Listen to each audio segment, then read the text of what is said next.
All right, so I guess I don't have to yell because it sounds like it's loud enough.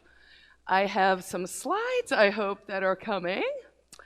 So, how to change the color of your aura. If you want to learn more about me, which I'm sure you will once we're over this hump that we're in right now, you can go to The Art of Independence. That's my website, carlagericke.com. So, first of all, to be fair, a disclaimer. This actually has nothing to do with auras. I don't know if auras are real. I can't see them, but some of my friends can, and some of my friends, actually one friend who lives in Uruguay now, came back for a visit, and he hadn't seen me in about 2 years. And he walked into a room, he took one look at me, and he said, "The color of your aura has changed." I was so flummoxed that I didn't actually ask him what color it was, or what I want to share with you today is a little bit about that journey. I feel like here at Anarchapulco, there's this real energy of evolution, right? So the theme, obviously, of the conference is evolve. And I have spent the past 2 years of my life striving to evolve and to change and to become a better me. So we're going to go through some slides that just basically show some of my activism. By way of background, I used to be the president of the Free State Project. I now still serve as chairman of the board. I've been a liberty activist in New Hampshire since 2008, my husband of 25 years, and I moved out in 2008. But we signed up in 2003, which is just a humble brag. And frankly, I think we should all be doing more humble bragging in life. I think that we've sort of created this society where to take pride in the things that you do is kind of frowned upon. And I don't understand that at all. You know, pride is something that comes from a sense of accomplishment.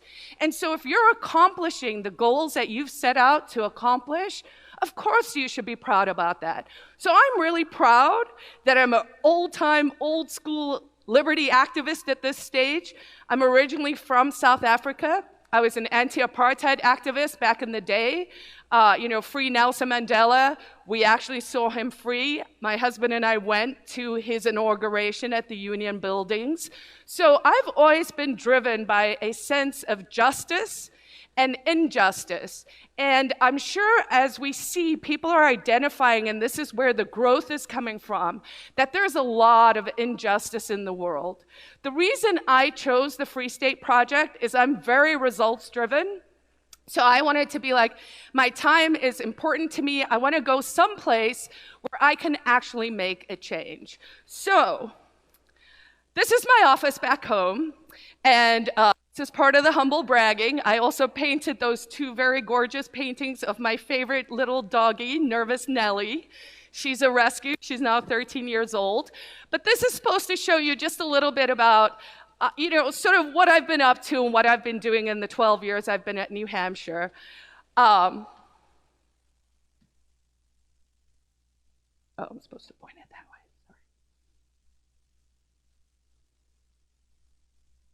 Oh, wait, okay, sorry. This is not me. Okay, I don't know what's happening there, but we'll see. That's missing, so we'll go to the next one.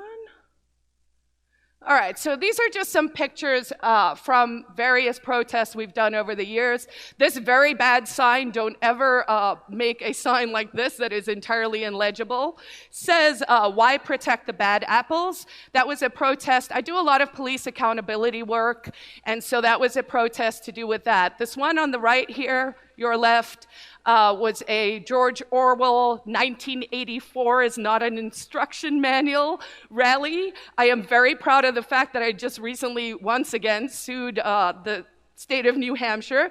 This time was they were trying to put up permanent surveillance cameras in downtown Manchester.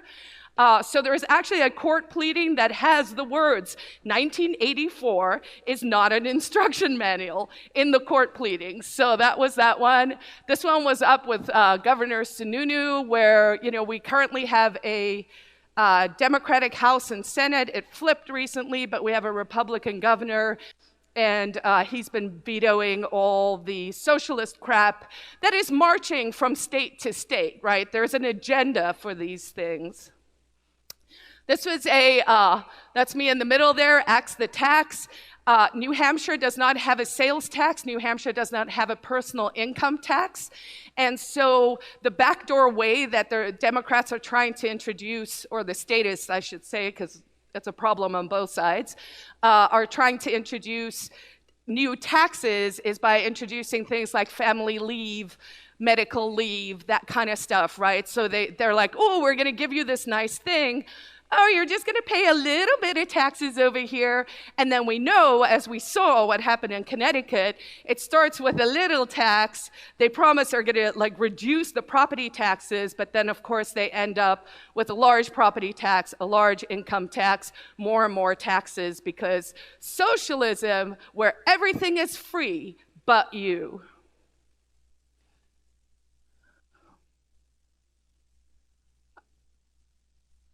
All right, so this is from Liberty Forum a couple of years ago. Liberty Forum is one of the events that we do there in New Hampshire. We, of course, also have PorcFest coming up. PorcFest, the Porcupine Freedom Festival, will be June 22nd through the 28th. I met Jeff Berwick at PorcFest many moons ago. He sat down and he was like, Carla, tell me everything about how to do an event. And from that, Anarchapulco was birthed. So I think that's pretty cool. All right, and then I won a landmark First Amendment case. So in 2012, I got arrested for filming police officers during a routine traffic stop. It was at night, which according to the cops meant the Constitution doesn't work. And so I decided to fight it. They charged me with wiretapping. They said, you were wiretapping us because you were recording us. And so they charged me with wiretapping and then dropped the charges, which is something they often do, right? They swing too hard, they realize, and then they're like, oh, it's all good. And I was like, you know what? It's not all good. And I actually asked my lawyer that day when they dropped the charges to see if they could file to reinstate the charges. The judge thought I was crazy. He said no. I was like, well, in that case, I'll just sue your asses. So we did, 37 counts. Took it all the way to the First Circuit, which is the one right under the Supreme Court, and prevailed. So, yay. So you can fight and win, you just have to fight smart. So this is actually a case that applies to 13 million people in the First Circuit, and the part that I'm actually the most proud of is that it takes away their right to qualified immunity.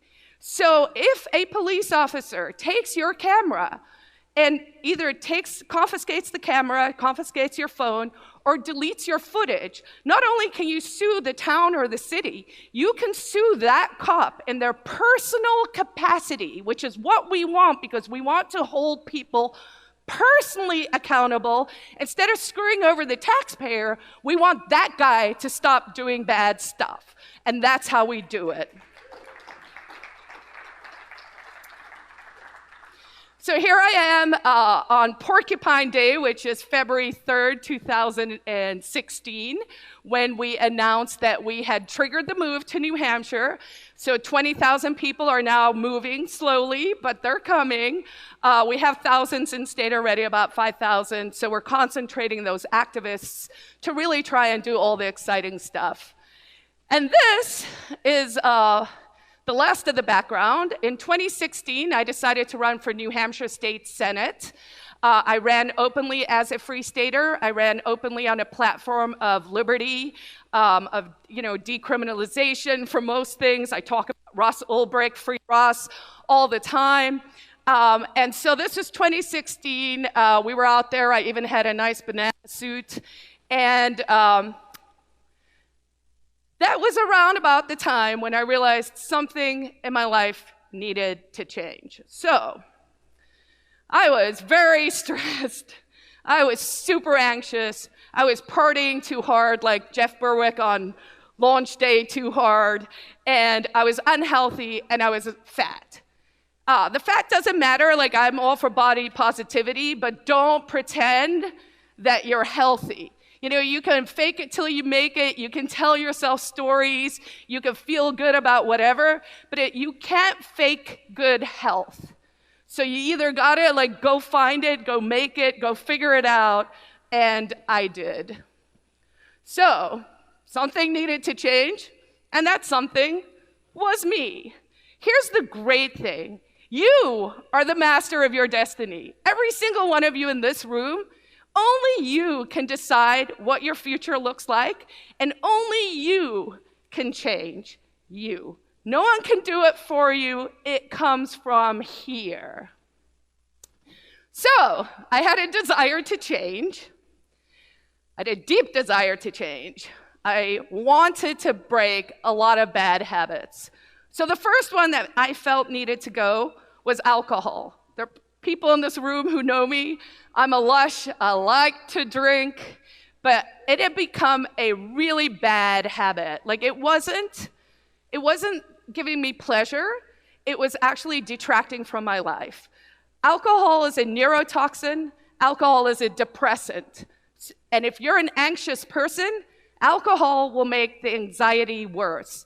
My anxiety had gotten to a level where if I was coming into like a four-way stop street, there was like a little part of my brain that was panicking about a four-way stop. What if something goes wrong? Like, if all the cars show up at the same time? Like, I mean, just a not good frequency of brain activity going on. So I was like, I read this book, and we'll get to that in a second, but it's called This Naked Mind. It's a female writer. It's very science-based and very optimistic. And so she talks about what alcohol actually does to us. And of course, everyone in this room knows that legality doesn't relate to morality, and just because it's legal doesn't mean it's good for you, right? I personally have changed to a cannabis regime. I've always been a cannabis user, but you know, that's my primary source of happy time now. So I got rid of the alcohol. Then I was like, okay, let's look at the keto, let's look at the carbs, let's look at the sugar. Screen time, huge. Guys, I don't know if you all understand that, you know, social media is designed to make us addicted. And once you start to remove addictions from your life, it becomes really easy to start to understand or to identify or to see where those other moments are. Screen time, man. I switched to digital minimalism. There's a good book by that title that I would recommend, where you get to start to control your time. I had bitten my nails for 45 years. I blame my parents, because, you know, you gotta blame them for something. My dad was a diplomat in the Foreign Service in South Africa, so we traveled a lot as a child. I was in 6 primary schools by the time I was 10. And when I was 10, my parents put me in boarding school in South Africa and moved to Sweden. So I was 10 years old, and my parents were living on an entirely different continent. I was mostly raised then by the matrons and school teachers and my grandmother, who has passed away. She made it to 94, go granny. But that obviously left me with some issues that I needed to work through, and I have in these past 2 years. And then also, I used to be a smoker. I quit when I immigrated to America, fell off the wagon, and then became like the world's grossest nicotine junkie. Those little chewing gums, I mean, I call them ashtray flavor, were my favorite, and I would just chew nicotine gum all day, every day, and then I started vaping too. So I got rid of all of these bad habits. Part of what drove me was my husband asked me one day, when are you happiest? And you should all ask yourselves that. My answer was, on holiday, duh. And he was like, okay, but why? Why, if you're on vacation, are you happy? And I was like, well, because we have more sex. Ha-ha. And then I was like, because I sleep more and I read a lot. And he looked at me and he was like, you do realize those things are all within your daily control.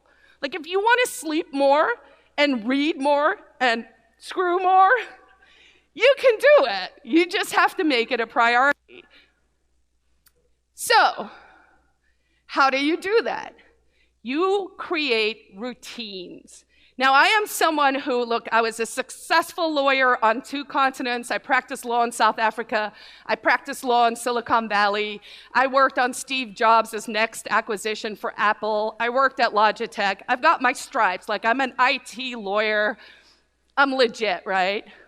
And then I became a nonprofit director. I ran the Free State Project. I made that grow. I triggered the move. I got Snowden, all of that. I have always applied the rules of goal setting and all of that great stuff professionally. I never did it personally. It was like I was on this track of this vision of what everyone else or what the world or I don't even know what, but some kind of thing that was like, you are following this track, and if you do these things, you'll get there. And that, all of that is true. But somewhere in that, I lost a lot of me. Like, what do I want? How am I happy? What am I striving for? So then I was like, oh, shit. I'm actually going to have to create, like, healthy routines for me. So I switched to a keto diet, paleo ancestral. I don't always stick to keto. Keto is low carbs, medium protein, and high good fats. That is good for, like, you know, when you want to stimulate stuff, but it's hard to maintain all the time. So the rest of the time, I kind of do a little less of the high good fats. Like, I'm not eating tubs of the coconut milk with a spoon, although I do love doing that. So in order to create good routines, I eat right. I choose to get enough sleep. We're doing a big gala here tonight, and they were like, oh, you're going to have to be on stage till like 11 or something.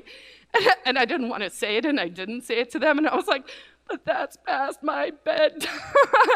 And it just legit is. I function so well when I get enough sleep. It's a priority for me. I make it a priority. You should make it a priority for you. Obviously, exercise. Here's the thing, like, these things are all obvious, like eat right, get enough sleep, exercise, don't abuse the fun stuff, and hang out with other humans. It's not hard. I'm telling you, happiness is within every person in this room's grasp. It is literally that easy. Like, if you do those things, you are probably going to be on a path to wellness. So basically, how I got to where I am now is 1 new habit, 2 books, and a quote. So the new habit, and really if I can leave you with one thing today, it's journaling. Now, look, I've had a lot of friends over the years who were like, Carla, you should really journal. And I was like, I don't know, that sounds lame. And if more than 3 people tell me something, I'm usually like, well, I'm just not going to do that because that sounds like good advice, and I'm just going to ignore it. But basically what I did when I started the second Senate race, so that was in 2018, I opened a journal and I wrote at the top and I said, you know, the first day of journaling for the rest of my life. And I made an internal promise to myself, to no one else, not beholden to anyone, that said I would write in my journal every day. That is one small little goal that you can set and meet. And that changed my life because it gave me the space to start to work through a lot of issues that I had to figure out. So it helped me to identify negative self-talk. I didn't know. Turns out my ego is kind of a bitch. She is not nice at all. And maybe everyone else has that too. But through the journaling, I was like, who is this voice in my head who only speaks to me in the second, and she's mean as fuck. And I was just like, who are you and how do I kill you? So she and I are working through it, but every time she says something mean to me, I write her down. Every time I write her down, she gets weaker. Do it for yourself. All right, what do we have here? So the 2 books, actually 3. So I already mentioned This Naked Mind. Great book. If you're interested in just really understanding what alcohol does to you, take a peek at that. Then the other 2 that sort of set me on this journey. So the middle one, I just heard an interview on NPR, and I was like, oh, that sounds interesting. The Voices Within. I'll go, read that book. I started reading it on my Kindle. I was maybe chapter 3, and I was like, oh, I'm not going to read this, because it made me super conscious of the voices in my head. And I mean, I knew they were there, but then I started to listen to them, which then helped me to identify those different ones and to find the nice ones. There's some nice ones there too, but to really find that crappy super ego one and to be like, you and me, we need to talk. We got some issues to sort out. And then the third book, which I also highly recommend, I had read it probably in college, but then reread it, and it was just sometimes with good books, it's when you find it, right? Sometimes you read something, it doesn't really resonate, you go back to it, and it resonates. And so Eckhart Tolle's The Power of Now really resonated with me. So this quote, this is like my favorite mind-blowing quote of the moment. It's Lao Tzu, and he basically talks about, if you're depressed, you're living in the past. If you're anxious, you're living in the future. And if you're at peace, you're living in the now. And I was like, at peace? Kind of sounds good. I'd rather be at peace than depressed or anxious, so how can I get there? So how you get there is by deciding, oh, sorry, I can go back for you, sir. So I think about this idea as sort of mental time travel, right? I'm like, you could kind of decide where you're focusing your energy. And it's like, obviously, sometimes we have to live in the future. We have to plan stuff. You have to goal set. You have to have some sense of, where you're heading. Like, you can't just live in the I mean, you can, but, maybe you're not going to optimize yourself and be your best self. So it's that sort of time travel notion of, okay, if I can manifest most of it to be present in the now, then you really start to see your life change, because you're setting an intentionality to your actual being, if that makes sense for any, better way to explain it. So one of the examples I use sometimes is, I've always had a very bad posture. Like, I have biggish boobs, and I would, kind of hunch, and I think I carry my stress here. And on this journey, I was like, okay, I'm really gonna work on my posture. And you'll be surprised, it makes a huge difference, because for me, it's a resetting tool. So I have a sense, I can feel, and then when I become conscious that I'm slumping, it brings me back to the now, because it forces me and my body just for that little second to be like, oh, wait a second, okay. So that's one little trick that I've learned that has really worked quite successfully for me. So, only you can change you. I can stand up here, I can give you the roadmap. We've all heard the roadmap. The roadmap really is things like focusing your intention, setting and meeting goals, writing down accomplishments, journaling, thinking about stuff, getting some exercise, not eating crap. It's the routine. We all know it, but we choose not to follow it. We're so stubborn. And so you have to make the choice to choose to change. And then you just have to follow the recipe. So of course, doing nothing means nothing changes, right? I could have decided I was gonna be 65 pounds heavier. I could have been like, I'm gonna drink till I die. Probably wouldn't be a super long life, or it would have negatively impacted things I want to accomplish in my life. I'm actually a very nervous public speaker.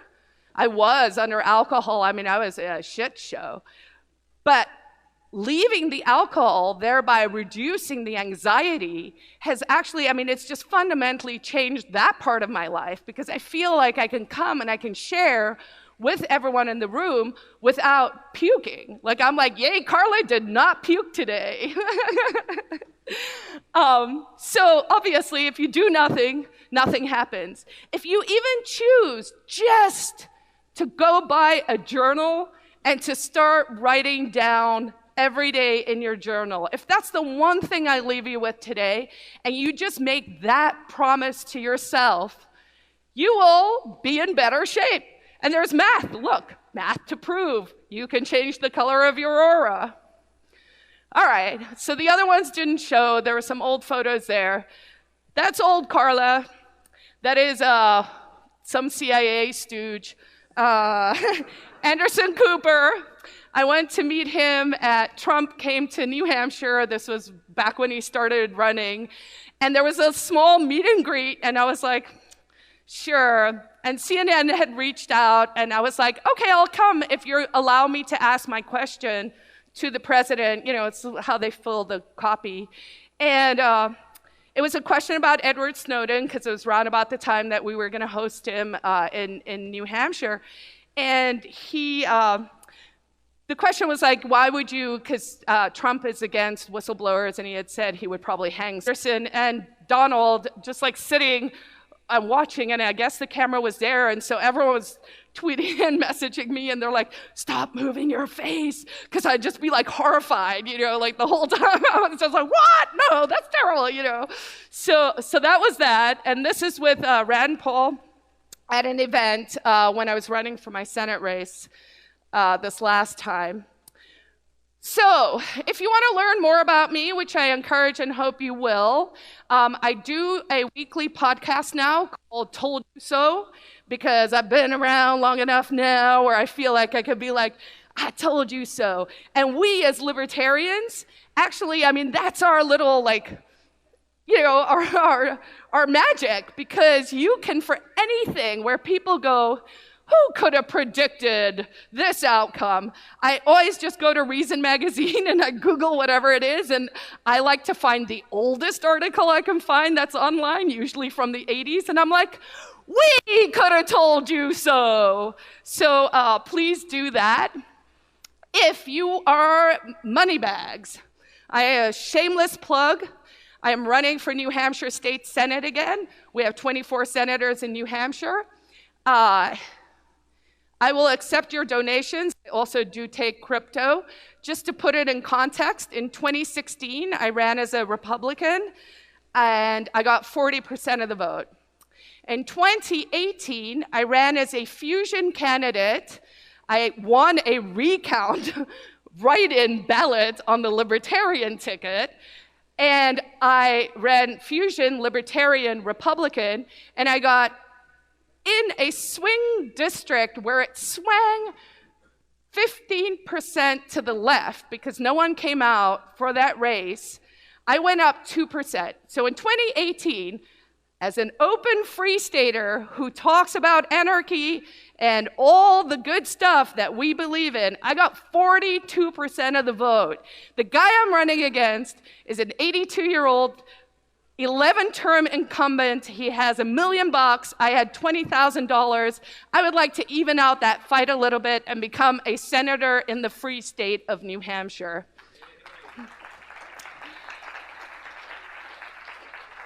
You can join the Free State Project at fsp.org. Buy your Porcupine Freedom Festival tickets, please. PorcFest is coming up. We have Tom Woods and Jack Spurko, our confirmed speakers. And then I am finally, because I murdered that mean ego lady at least enough to get my first book out. My first book will be coming out in the next couple of weeks. It is called The Ecstatic Pessimist. It's a little not on brand because I feel like I'm sort of an ecstatic optimist now, but you know, that's the story's name, and so we're gonna stick to it. And that I will, you know, blast out everyone. I mean, that's a great way just to support my efforts as well. I'm gonna leave you guys with this photo of me surfing. Why? So, maybe like 3 months ago, I was like, you know what? Everyone's always working on their bucket lists. And I was like, what is something that I would want to, that I wish I had done or wish I had learned when I was younger or whatever? And I was like, you know, I always kind of wanted to be a surfer chick, right? And I was like, fuck it, I'm gonna learn how to surf, why not? And as it is, when you start to put things out in the universe and you're attracting the energy you want and you're just, manifesting your destiny, which is just, the woo-woo way of saying you're setting and meeting goals, I was like, okay, I want to learn to surf. Lo and behold, the Nashua Liberty Party, Free Staters down in Nashua, about 20 minutes away from where we live, they were like, oh, there's this place that's liberty friendly. The guys bring their guns. They have a wave pool and a climbing wall. It's hot. It's got real palm trees. Let's all go learn to surf. And I was like, let's go learn to surf. Old Carla, first of all, would have told herself, oh, it's going to be bad, man. You're not fit enough. I have bad knees. I was like, I'm not going to be able to get up. I'm going to fall. I would have manifested all that anxiety. I would have brought all of that with me. Instead, I was on day 4 of a 5.5-day fast. Fasting, by the way, will change your life too. Intermittent fasting, highly recommend. But I've been doing like 4-day fasts every quarter. And this one, we were going for 7 days, but I ended up having to testify on a bunch of bills. So I was like, I should probably eat something before I go nuts at the State House. And so I was on day 4 of a fast. And I just was like, I'm just going to go. And I'm just going to, present myself to this experience and see what happens. And that young little kid was blown away because it just worked.